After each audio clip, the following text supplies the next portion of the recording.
여러분 안녕하십니까? 여수 MBC 뉴스투데이입니다. 광주시와 순천시가 유치 경쟁을 벌여 관심이 쏠렸던 호남권 자벌드가 결국 순천으로 가게 됐습니다. 입지로 선정된 순천시는 환호했고 공모에서 탈락한 광주시는 허탈해하고 있습니다. 김철원 기자입니다. 24만 명에 이르는 광주 전남 학생들의 직업체험 요람이 될 호남권 자볼드의 입지가 순천으로 결정됐습니다. 영호남 동서화합지대라는 점을 내세운 순천의 논리가 호남 최대 도시인 광주를 누른 요인으로 보입니다. 순천시는 고용노동부 결정에 환영한다며 2018년 완공을 위해 차질 없이 준비해 나간다는 입장입니다. 남해안권 청소년들이 직업체험을 원활하게 할 수 있다라고 하는 균형적인 그런 성과로 볼 수 있습니다. 고용노동부는 오후 5시쯤 광주시로 공문을 보내 호남권 자부월드 탈락 사실을 알렸습니다. 오랫동안 공을 들여온 광주시는 이해할 수 없는 결정이 났다며 허탈해하고 있습니다. 모든 면에서 그냥 옳뚱하다 생각하고 있었거든요. 전문가들 대부분 판단은 그러라 믿고 있고. 그런데 결과가 이렇게 돼가지고 담당자로서 굉장히 안타깝고 허탈한 이런 심정입니다. 총 사업비가 485억 원에 이르는 호남권 자부월드는 국비와 지방비가 반반씩 들어가는 사업입니다. 학생 수와 접근성, 재원 마련에서 광역시인 광주가 유리할 것으로 보였지만 순천이 지역구인 이정현 의원이 새누리당 당대표로 되면서 막판 변수로 떠올랐습니다. MBC 뉴스 김철원입니다. 순천 랜드랜 민자유치 개발 사업을 두고 지역 내 논란이 식지 않고 있습니다. 조충훈 순천시장이 한 점 의혹 없이 추진하겠다는 의지를 밝힌 가운데 순천시의회의 특위 구성 결의안은 어제 본회의에서 부결됐습니다. 김주희 기자가 보도합니다. 순천만 국가정원 인근 30여만 제곱미터 부지에 오는 2020년까지 1,200억여 원의 민간 자본이 투입되는 순천 랜드랜 유원지 개발 사업. 현재 땅 투기, 막권 판매소 입장 가능성과 함께 민간 사업자에 대한 특혜 의혹 등까지 제기되며 일부 반대 여론도 만만치 않습니다. 논란이 좀처럼 가라앉지 않자 조충훈 순천시장이 직접 진화에 나섰습니다. 최근 공식 석상에서 본계약까지 체결해가는 과정에서 현재 제기되고 있는 모든 의혹들을 풀겠다며 계속 추진 의지를 밝혔습니다. 땅값 올라가면 팔아먹고 도망갈 것 같다. 그럼 거기다 못 팔아먹는다. 쓰겠다는 거죠. 마사에 막권 팔 것 같다. 막권 못 판다. 우려되는 건 전부 다 거기다 넣어서 MOU 하겠다는 겁니다. 그럼에도 지역 내 논란은 잠잠해지지 않고 있습니다. 순천시의회 허유인 의원이 의회 본회의에서 순천 랜드랜 민자유치 개발 사업과 관련한 특위 구성 결의안을 발의한 겁니다.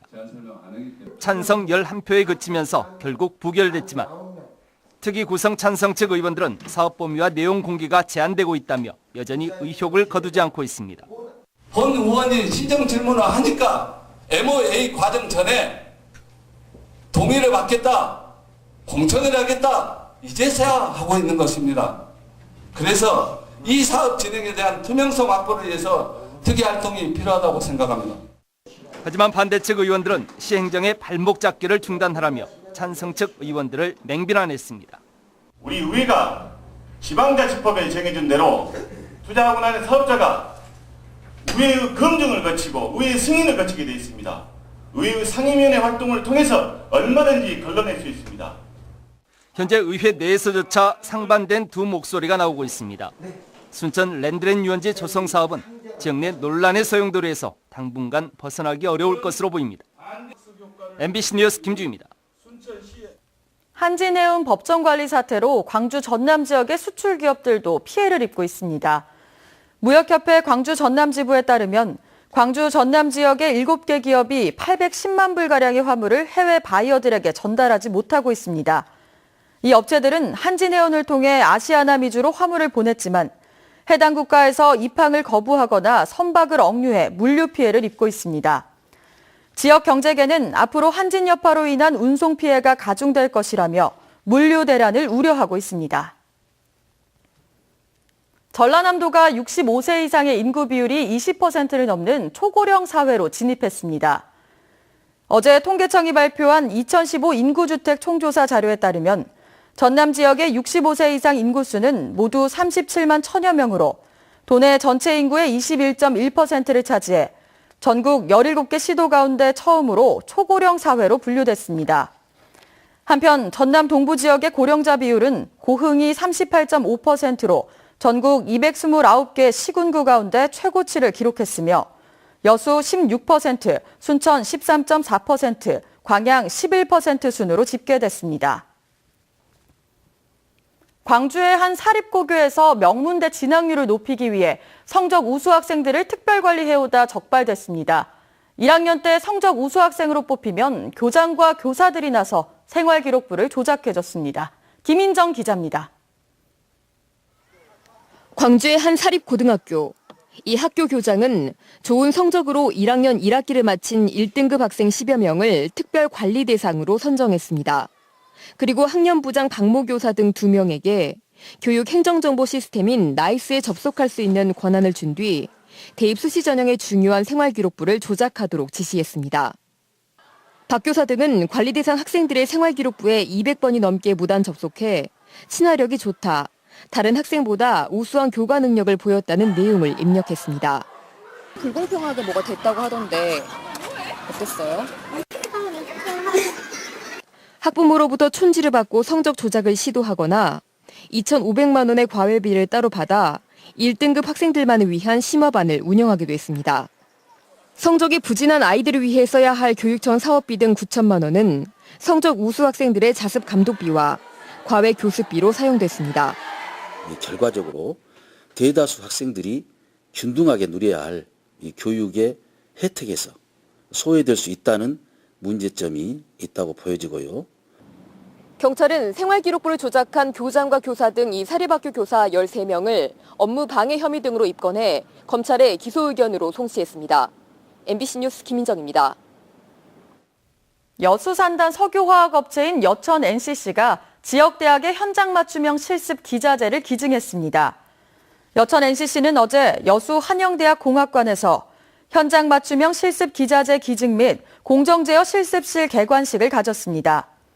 여천 NCC는 5억 원 상당의 석유화학 공정제어 기자재를 한영대학에 무상으로 기증함으로써 지역 산학협력 체계를 구축하고 한영대학은 현장 기자재를 통한 전국 최초의 석유화학 공정제어 실습실을 보유해 학생들의 경쟁력 강화에 크게 기여할 수 있을 것으로 기대했습니다. 여수 한영대학 간호과가 오는 2018년부터 4년제 학사과정으로 학생을 선발합니다. 한영대는 한국간호교육평가원의 방문평가 등을 거쳐 교육부로부터 4년제 간호과로 지정돼 내후년부터 일반 대학 간호학과와 동일하게 학사 일정을 운영하게 됐다고 밝혔습니다. 한영대 측은 기존 재학생과 내년 신입생도 본인이 선택하면 4년제 학사 학위를 취득할 수 있다고 덧붙였습니다. 거문도 지역 초등학생들의 교육이 서도 분교장을 중심으로 진행됩니다.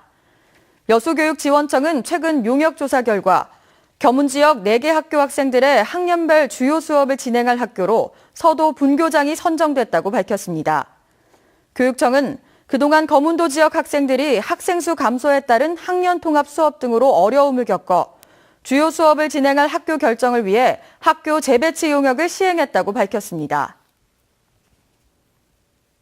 세월호 특별조사위원회 기간을 연장하는 특별법 개정안이 여당의 반대로 무산될 위기에 놓였습니다.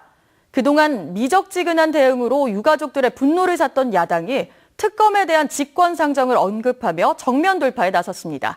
김진선 기자입니다. 이대로라면 세월호 특별조사위원회는 이달 말 강제 해산됩니다. 특조위 활동 연장을 담은 특별법 개정안을 여당 의원들이 안전조정위원회 심사에 넘기면서 법안은 90일 동안 묶이게 됐습니다. 특조위가 이미 해산된 이후여서 개정의 의미가 사라지는 겁니다. 90일 이후에 특조위의 정상적인 활동을 담보하기가 어렵게 되는 거거든요. 그것은 정부 여당이 지금까지 특조위 활동을 여러 가지 수단을 써서 방해했던 것과 같은 일환이라고 생각을 합니다. 특조위 활동 연장을 담은 특별법 개정안이 2개 더 남아있지만 이달 안에 상정될지는 미지수. 야당이 남은 2개 개정안이 상정될 수 있도록 여당을 설득하겠다고 밝힌 가운데 국민의당은 특조위가 앞서 특검안을 제출했기 때문에 법 해석상 본회의로 의결돼야 한다며 국회의장의 직권상정을 요청했습니다. 더불어민주당에 대해서도 이걸 한번 우리가 같이 검토해서 같이 노력을 하자 이렇게 요청을 지금 하고 있는 상태고, 아까 정세균 국회의장을 제가 만나가지고도 검토를 해주십시오 말씀을 드렸습니다. 지난 20일 동안 단식을 벌였던 유가족들은 야 3당을 차례로 만나 의지를 확인했다며 무기한 단식을 중단하고 특별조사위원회에 강제 해산을 막아달라고 촉구했습니다. MBC 뉴스 김진선입니다. 추석 명절을 앞두고 지역 특산물과 지역업소를 이용하자는 캠페인이 이어지고 있습니다.